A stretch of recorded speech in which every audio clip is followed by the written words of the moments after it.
Hello all. So today I am making some chicken lasagna. I'm actually using chicken as opposed to turkey because the turkey expiration date was a lot sooner than the chicken. So I'm gonna go with the chicken. They're more fresh, the product. That's how I do my selection. So I put a pot of water to boil, and once it became to a boil, I added in a box and a half of the Barilla lasagna and a generous amount of oil. So you can use whatever oil you like. As I told you guys, I am not brand specific. Everyone has a budget, so you can decide on which oil works best for you. So I actually did use olive oil because it has a taste as is. Keeping in mind, everyone does things differently. So this is the Purdue ground chicken that I'll be using. 5 cloves of garlic, a small, not extra small, but a small onion, 5 small bell peppers, extra virgin olive oil. And for this phase, this is what I'm going to do. I am going to saute the ground chicken, making sure it has flavor first before adding it to the lasagna. I make everything separately and then I combine it. So I'll be making the filling, which is the chicken, separately from the sauce, and then I am going to combine everything together. So this is what I am actually using, and I'll show you what it looks like in the pot. I may have mentioned chopper a few times. This is a chopper that I use to chop my dry ingredients that I'll be using for whichever meal I'm preparing. The onion, garlic, and bell peppers were chopped up. This is how it looks. The olive oil is in there. It was preheating. So I am going to stir this and have it simmer for about a minute.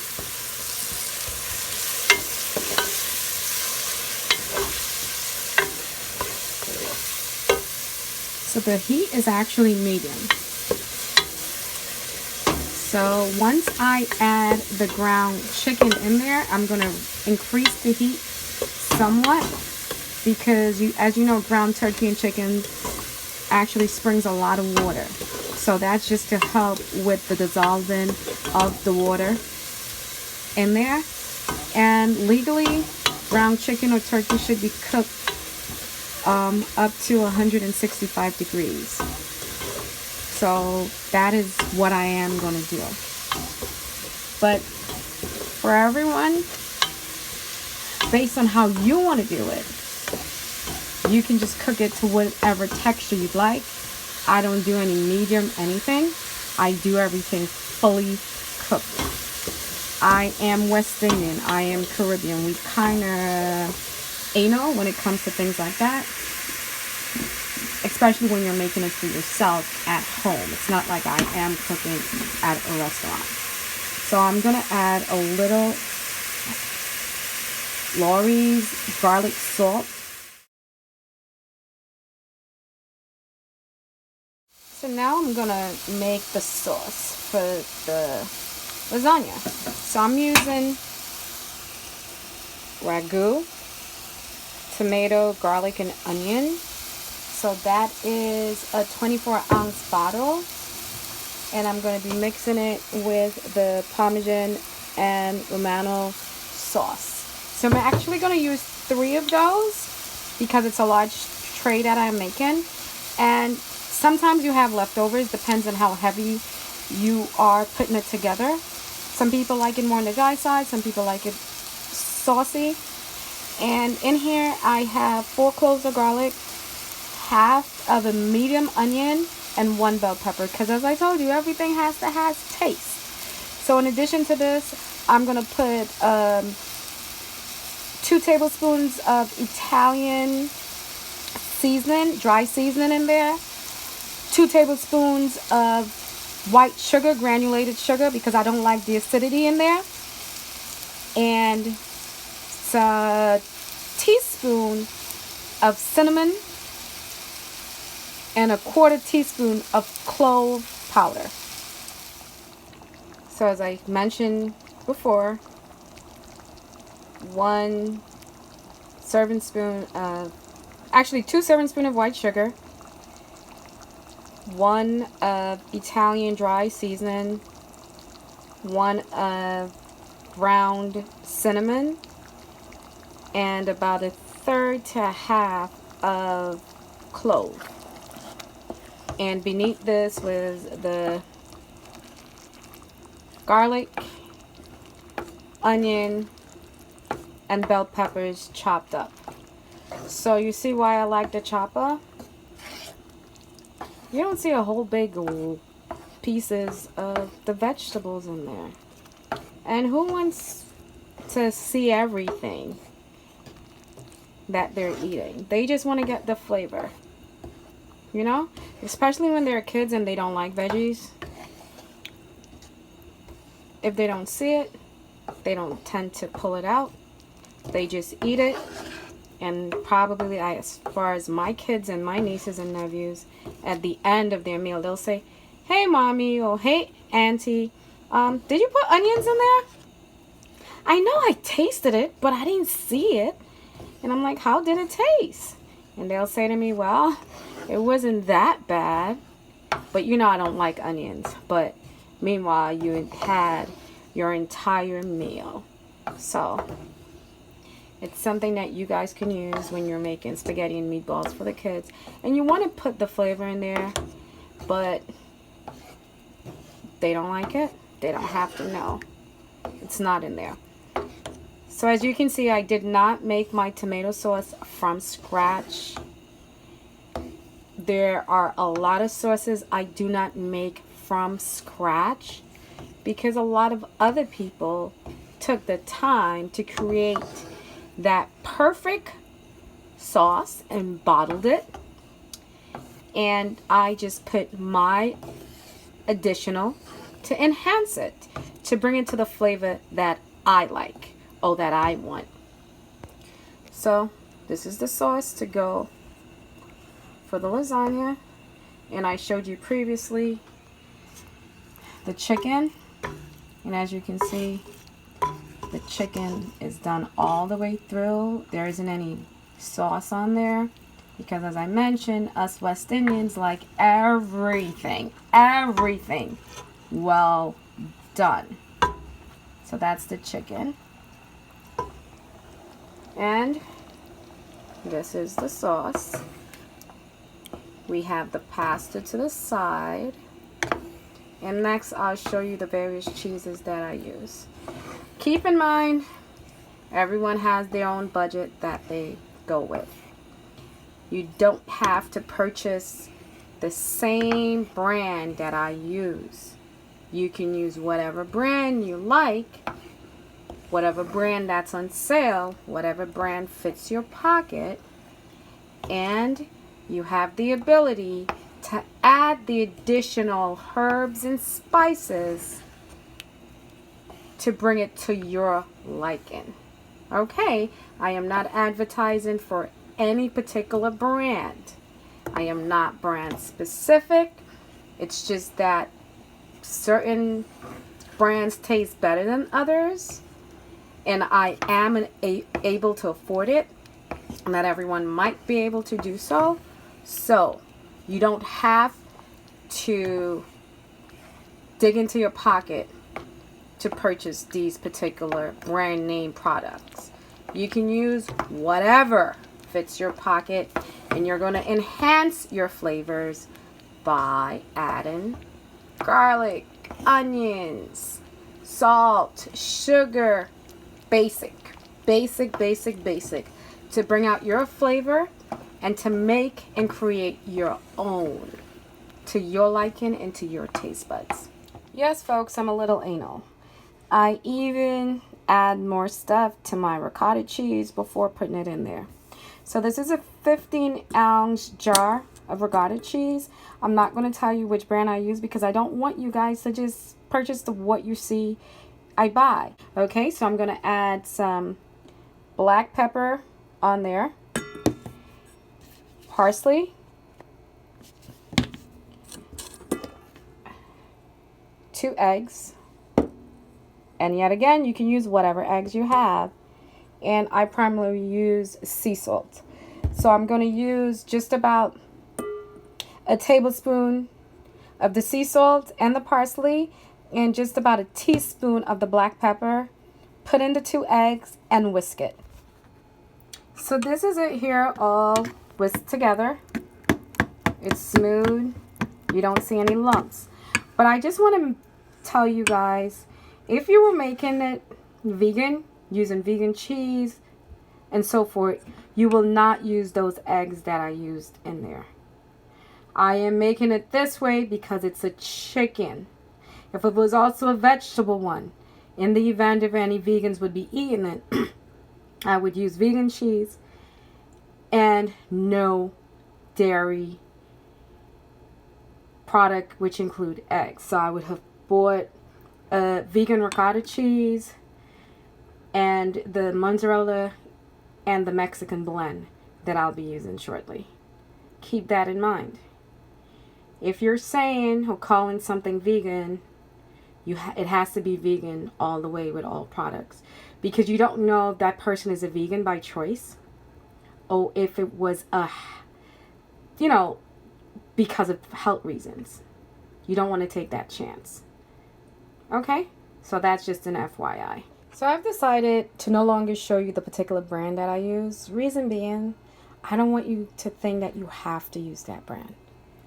So it's not that I'm doing it to hide anything.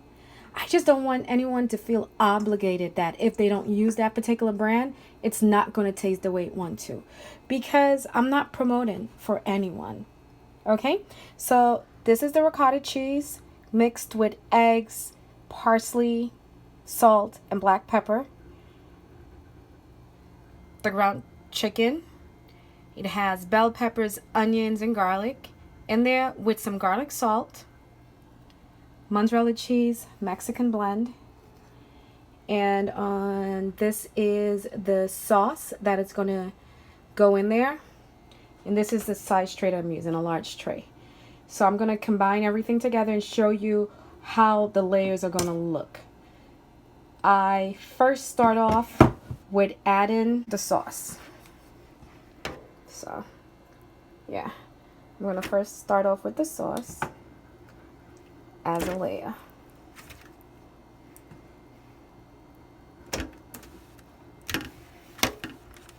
If you notice, I did not grease the pan. It's not that I'm not going to grease it. I just didn't grease it yet because the first layer does not need any greasing on there. So I'm going to use Pam. So I'm now going to spray the area of the tray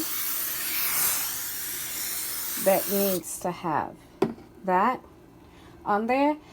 And then I'm going to lay out my actual lasagna pasta to fill the entire bottom of the tray. As you can see, it's laid both vertically and horizontally because I just want to make sure the entire surface is covered. As you can see, I've evenly shared out the ricotta cheese to the bottom of this. And I'm only going to use ricotta cheese in one layer. I do not like ricotta cheese. Less is best when it comes to this forming. For folks who loves it, you can put it for every layer. And this is one product that if you have the ability to get it of this same brand that I'm going to show you, please do, because the store brand does not taste the same. So Parmesan cheese. The reason I'm putting this in there, also the reason why I put the egg, is that your foundation of everything, building a house or making a lasagna, is very important because you don't want it to crumble when you cut it. You want it wholesome as possible. So I am putting a sizable amount of Parmesan cheese after the regatta.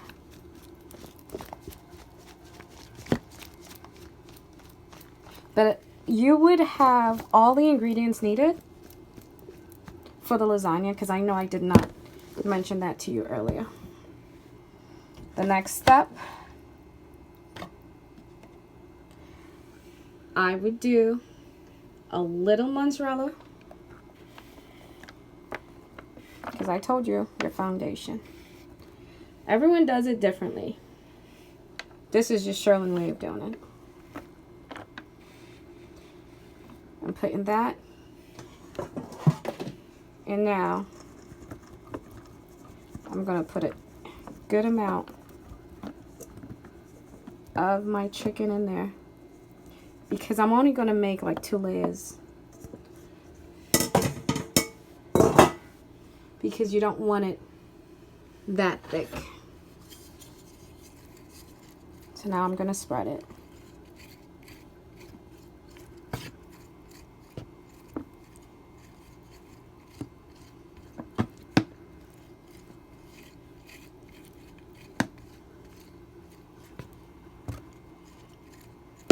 So you want to make sure that every piece of lasagna, every slice of lasagna, once it's cut, you said it's chicken, turkey, or beef. You don't want to have them looking to see where the chicken, turkey, or beef is. And because I make everything differently to make sure they all have their flavor and then it's combined thereafter, you know, it's very, very flavorful. So I added that. I'm going to add a little Mexican, because I told you I'm only making 2 layers. The top layer is just going to be the sauce.